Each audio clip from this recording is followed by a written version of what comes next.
ಎಲ್ಲರಿಗೂ ಅಡುಗೆ ಸಾಧನೆಗೆ ಸ್ವಾಗತ. ಇವತ್ತಿನ ರೆಸಿಪಿ ರಸಮ್. ಹಾಗೆಯೇ ರಸಮಿಗೆ ಬೇಕಾಗುವಂತಹ ಪೌಡರ್ನು ಸಹ ಕ್ವಿಕ್ಕಾಗಿ ನಾವು ಮಿಕ್ಸಿನಲ್ಲಿ ಹೇಗೆ ಮಾಡೋದು ಅಂತ ನೋಡೋಣ. ಈ ರಸಮಿಗೆ ನಾವು ಯಾವುದೇ ಬೇಳೆ ಬೇಯಿಸುವಂಥ ನೆಸೆಸಿಟಿ ಇಲ್ಲ, ಕ್ವಿಕ್ಕಾಗಿ ಈಸಿಯಾಗಿ ಮಾಡಿಬಿಡಬಹುದು. ನೀವಿನ್ನು ಅಡುಗೆ ಸಾಧನೆಗೆ ಸಬ್ಸ್ಕ್ರೈಬ್ ಆಗಿಲ್ಲ ಅಂದರೆ ಖಂಡಿತ ಸಬ್ಸ್ಕ್ರೈಬ್ ಆಗಿ, ಪಕ್ಕದಲ್ಲಿರೋ ನೋಟಿಫಿಕೇಷನ್ ಬಟನ್ನ ಟಚ್ ಮಾಡೋದನ್ನ ಮಿಸ್ ಮಾಡಬೇಡಿ. ಈ ರಸಮಿಗೆ ಮೊದಲು ನಾವು ರಸಮ್ ಪೌಡರ್ ಮಾಡ್ಕೊಳ್ಳೋಣ. ಅದಕ್ಕೋಸ್ಕರ ನಾವಿಲ್ಲಿ 3 ಟೇಬಲ್ ಸ್ಪೂನಷ್ಟು ಧನಿಯಾ ಬೀಜನ ಕೆಂಪಗೆ ಹುರ್ಕೋಬೇಕು. ಕೆಂಪಗಾಗಬೇಕು, ಹಾಗೆ ಘಮ ಅಂತ ಸ್ಮೆಲ್ ಬರಬೇಕು. ಅಲ್ಲಿವರೆಗೆ ಧನಿಯಾ ಬೀಜನ ಚೆನ್ನಾಗಿ ಹುರ್ಕೋಬೇಕಾಗುತ್ತೆ. ಲೋ ಟು ಮೀಡಿಯಮ್ ಫ್ಲೇಮ್ನಲ್ಲಿ. ಈಗ ಧನಿಯಾ ಬೀಜ ಹುರಿದಾಗಿದೆ, ಅದನ್ನು ತಟ್ಟೆ ಹಾಕ್ಕೊಂಡು ಆರಿಸ್ಕೊಳ್ಳಿ. ಹಾಗೆಯೇ ಮೆಣಸನ್ನು ಸಹ 1.5 ಟೇಬಲ್ ಸ್ಪೂನಷ್ಟು ಮೆಣಸನ್ನ ಇಲ್ಲಿ ತೊಗೊಂಡಿದ್ದೀನಿ. ಅದನ್ನು ಸಹ ಚೆನ್ನಾಗಿ ಹುರ್ಕೋಬೇಕಾಗುತ್ತೆ. ಮೆಣಸು ಚಟಪಟ ಅಂತ ಸೌಂಡ್ ಬರಬೇಕು, ಹಾಗೆಯೇ ಘಮ ಅಂತ ಸ್ಮೆಲ್ ಬರಬೇಕು. ಅಲ್ಲಿವರೆಗೆ ಮೆಣಸನ್ನ ನಾವು ಚೆನ್ನಾಗಿ ಹುರ್ಕೋಬೇಕಾಗುತ್ತೆ. ಈಗ ನೋಡಿ, ಮೆಣಸು ಪಟ ಅಂತ ಹಾರ್ತಾ ಇದೆ. ಈಗ ಮೆಣಸು ರೆಡಿಯಾಗಿದೆ, ಅದನ್ನು ಸಹ ತಟ್ಟೆಗೆ ಹಾಕ್ಕೊಂಡು ಆರಿಸ್ಕೊಳ್ಳಿ. ನಂತರ 1 ಟೇಬಲ್ ಸ್ಪೂನಷ್ಟು ತೊಗರಿ ಬೇಳೆನ ನಾನಿಲ್ಲಿ ಸೇರಿಸಿದ್ದೀನಿ. ಈ ರಸಮಿಗೆ ಬೇಳೆ ಹಾಕೋ ನೆಸೆಸಿಟಿ ಇಲ್ಲ, ಯಾಕೆಂದರೆ ಪೌಡ್ರಿಗೆ ನಾವು ಬೇಳೆ ಹಾಕೋದ್ರಿಂದ ಬೇಳೆ ಹಾಕ್ತೇನೂ ಸಹ ಈ ರಸಮನ್ನು ಮಾಡಿಬಿಡ್ಬೋದು. ತೊಗರಿ ಬೇಳೆನೂ ಸಹ ನಾವು ಲೋ ಟು ಮೀಡಿಯಮ್ ಫ್ಲೇಮ್ನಲ್ಲಿ ಕೆಂಪು ಬಣ್ಣ ಬರೋವರೆಗೆ ಹುರ್ಕೋಬೇಕಾಗುತ್ತೆ. ಈಗ ತೊಗರಿ ಬೇಳೆ ಆಗಿದೆ, ಇದನ್ನು ಸಹ ತಟ್ಟೆಗೆ ಹಾಕ್ಕೊಂಡು ಚೆನ್ನಾಗಿ ಆರಿಸ್ಕೊಳ್ಳಿ. ತೊಗರಿ ಬೇಳೆ ಆದಮೇಲೆ 4 ರಿಂದ 5 ಕೆಂಪು ಮೆಣಸಿನಕಾಯಿನ 1 ತೊಟ್ಟು ಎಣ್ಣೆ ಹಾಕಿ ಅದನ್ನು ಸಹ ಹುರ್ಕೋತಾ ಇದ್ದೀನಿ. ಖಾರಕ್ಕೆ ನಾನು ಆಗಲೇ ಮೆಣಸು ಸೇರಿಸಿರೋದ್ರಿಂದ ಕೆಂಪು ಮೆಣಸಿನಕಾಯಿನ ಸ್ವಲ್ಪನೇ ಸೇರಿಸಿದ್ದೀನಿ. ಈಗ ಕೆಂಪು ಮೆಣಸಿನಕಾಯಿ ಸಹ ಆಗಿದೆ, ಅದನ್ನು ಸಹ ತಟ್ಟೆಗೆ ಹಾಕ್ಕೊಂಡು ಚೆನ್ನಾಗಿ ಆರಕ್ಕೆ ಇಡಿ. ಈ ಪೌಡರ್ನ ಒಂದ್ಸತಿ ಮಾಡಿಕೊಂಡ್ರೆ ಆರಾಮಾಗಿ 2 to 3 ಮಂತ್ಸ್ ಚೆನ್ನಾಗಿ ಸ್ಟೋರ್ ಮಾಡಬಹುದು. ಹಾಗೆಯೇ ಇಲ್ಲಿ 3/4 ಸ್ಪೂನಷ್ಟು ಜೀರಿಗೆನ ನಾನು ಸೇರಿಸಿದ್ದೀನಿ. ಜೀರಿಗೆನೂ ಸಹ ಘಮ ಅಂತ ಸ್ಮೆಲ್ ಬರಬೇಕು, ಸ್ವಲ್ಪ ಚಟಪಟ ಅನ್ನಬೇಕು, ಅಲ್ಲಿವರೆಗೂ ಹುರ್ಕೊಂಡು ಅದನ್ನು ಸಹ ಆರಕ್ಕೆ ಇಡಿ. ಈಗ ಸಾಮಗ್ರಿಗಳನ್ನೆಲ್ಲ ಹುರಿದಾಗಿದೆ. ಈ ಸಾಮಗ್ರಿಗಳೆಲ್ಲ ಆರಿದ ಮೇಲೆ ಮಿಕ್ಸಿ ಜಾರ್ಗೆ ಹಾಕ್ಕೊಂಡು ನುಣ್ಣಕ್ಕೆ ರುಬ್ಕೋಬೇಕಾಗುತ್ತೆ.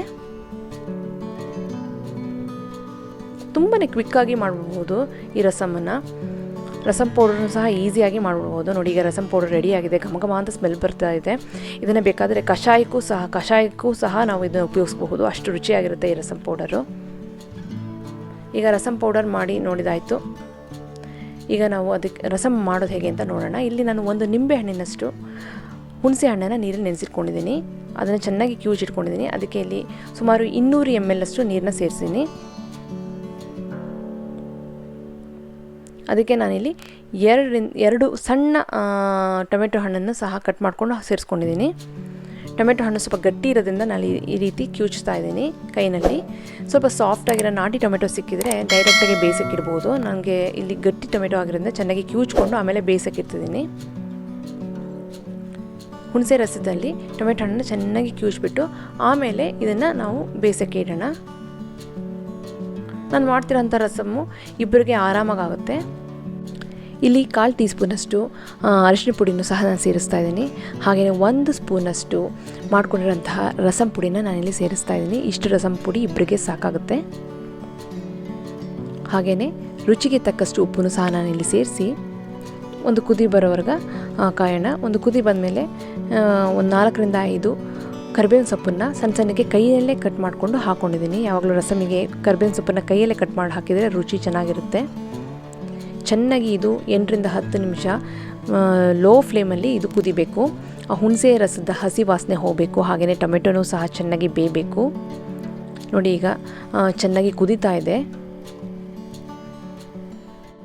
ಈಗ ಸ್ವಲ್ಪ ಕೊತ್ತಂಬರಿ ಸೊಪ್ಪನ್ನು ಸಹ ನಾವಿಲ್ಲಿ ಕುದೀತಿರೋಂಥ ರಸಮಿಗೆ ಸೇರಿಸೋಣ. ಈಗ ಆಲ್ಮೋಸ್ಟ್ ರಸಮ್ ಆಗಿದೆ. ಉಳಿದಿರೋದು ತುಪ್ಪದ ಒಗ್ಗರಣೆಗೋಸ್ಕರ ನಾನಿಲ್ಲಿ 1 ಸ್ಪೂನಷ್ಟು ತುಪ್ಪನ ಸೇರಿಸ್ತಾ ಇದ್ದೀನಿ. ತುಪ್ಪ ಹಾಕಿದರೆ ರಸಮಿನ ಟೇಸ್ಟ್ ಜಾಸ್ತಿ ಆಗಿರುತ್ತೆ, ಯಾಕೆ ತುಪ್ಪದಲ್ಲಿ ಡೈಜೆಷನ್ ಕೆಪಾಸಿಟಿ ಜಾಸ್ತಿ ಇರೋದ್ರಿಂದ ರಸಮಿಗೆ ಯಾವಾಗಲೂ ತುಪ್ಪ ಹಾಕಿದರೆ ಒಳ್ಳೆಯದು. ತುಪ್ಪಕ್ಕಾದಮೇಲೆ ಸಾಸಿವೆ ಸೇರಿಸಿದ್ದೀನಿ. ಹಾಗೆಯೇ ಸ್ವಲ್ಪ ಉದ್ದಿನಬೇಳೆನೂ ಸಹ ನಾನು ಒಗ್ಗರಣೆಗೆ ಸೇರಿಸ್ತಾ ಇದ್ದೀನಿ. ಅದಾದಮೇಲೆ ಕರಿಬೇವಿನ ಸೊಪ್ಪನ್ನು ಸೇರಿಸಿದ್ದೀನಿ. ಮುಂಚೆನೇ ಕರಿಬೇವಿನ ಸೊಪ್ಪನ್ನು ನಾನು ರಸಮಿಗೆ ಹಾಕಿ ಕುದಿಸಿದ್ದೀನಿ, ಹಾಗಾಗಿ ಇಲ್ಲಿ ಸ್ವಲ್ಪ ಸೇರಿಸಿದ್ದೀನಿ. 1 ಕೆಂಪು ಮೆಣಸಿನಕಾಯಿನ ತುಂಡು ಮಾಡ್ಕೊಂಡು ಹಾಕ್ಕೊಂಡಿದ್ದೀನಿ ಒಗ್ಗರಣೆಗೆ. ಇವೆಲ್ಲ ಚೆನ್ನಾಗಿ ಬಾಡಿದ ಮೇಲೆ 1/4 ಟೀ ಸ್ಪೂನಷ್ಟು ಹಿಂಗನ್ನು ನಾನಿಲ್ಲಿ ಒಗ್ಗರಣೆಗೆ ಸೇರಿಸ್ತಾ ಇದ್ದೀನಿ. ಈಗ ಒಗ್ಗರಣೆ ರೆಡಿಯಾಗಿದೆ. ಈ ಒಗ್ಗರಣೆಯನ್ನು ನಾವು ರಸಮಿಗೆ ಸೇರಿಸಿದರೆ ರಸಮ್ಮು ಕಂಪ್ಲೀಟಾಗಿ ಹೋಗುತ್ತೆ. ರುಚಿಯಾದ ರಸಮ್ ರೆಡಿಯಾಗಿದೆ.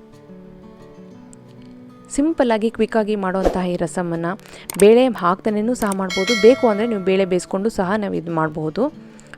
ಎರಡು ರೀತಿಯೂ ಸಹ ತುಂಬಾ ರುಚಿಯಾಗಿರುತ್ತೆ. ಬಿಸಿ ಬಿಸಿ ರಸಮ್ಗೆ ಬಿಸಿ ಬಿಸಿ ಅನ್ನ ಕಲಿಸ್ಕೊಂಡು ಜೊತೆಗೆ ಹಪ್ಪಳ ಉಪ್ಪಿನಕಾಯಿ ಹಾಕ್ಕೊಂಡು ತಿಂತಿದ್ರೆ ಸೂಪರಾಗಿರುತ್ತೆ.